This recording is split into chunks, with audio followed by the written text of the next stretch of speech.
Let's talk about Rand Paul. Addicting Info has such a great piece that looks at how the first 24 hours of Rand Paul's campaign have been going. It is already a hilarious train wreck. I was laughing out loud, Lewis, as I was researching this story for today. I remain convinced, and even more so after this clip, this story, that this is going to be one of the funniest Republican primaries in a long time. So generally, it's Republicans who are bad with the internet, right? Remember social media, internet engagement. The McCain-Obama campaign was a really good example of this.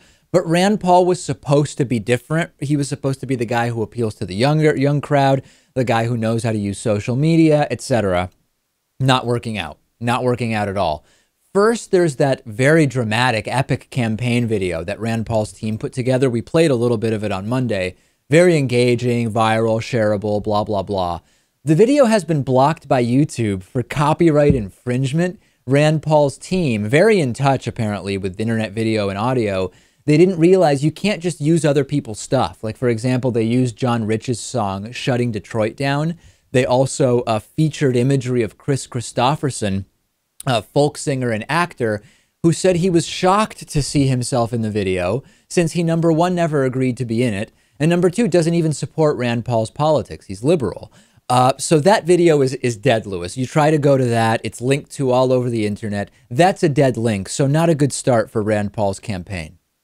No, that was pretty foolish. Even Jon Stewart was on there, and it sounded like he was offering some type of, saying good things about Rand Paul. I don't think he's voting for Rand Paul either. That may be different, though, because that was a news clip, presumably within fair use. So it was used in a way that was a stretch, but at least the content is within fair use guidelines. But you're right. Even if we skip these two things, there's even more questions around that video. Then Rand Paul's social media team retweeted a picture from a so-called supporter holding a sign saying, "I stand with Rand."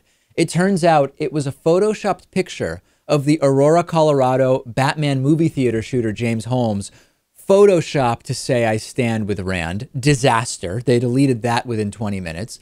Then when you went to Rand Paul's new campaign website, there's a video of Rand Paul talking about the importance of education and blah, blah, blah.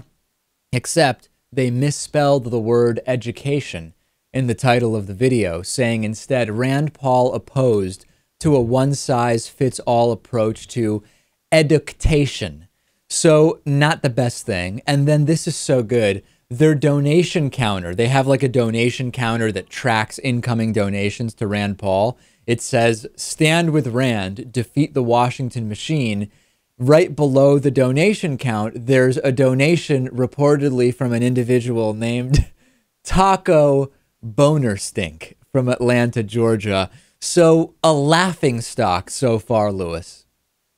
Yeah, it's just amazing that he is surrounding himself with people who are just completely out of touch with reality and really have no idea how to run a campaign. Is this why he failed last time? I don't know. I mean, Politico reported, speaking of last time, that the campaign team has essentially been in place for 4 years, that this all started to build in 2012. So the missed connections here are really inexplicable. At least just run spell check, I think my campaign slogan for Rand Paul, instead of "Stand with Rand," my idea is, if Rand Paul is the answer, it must have been a really dumb question. That would be the slogan I would assign to this campaign.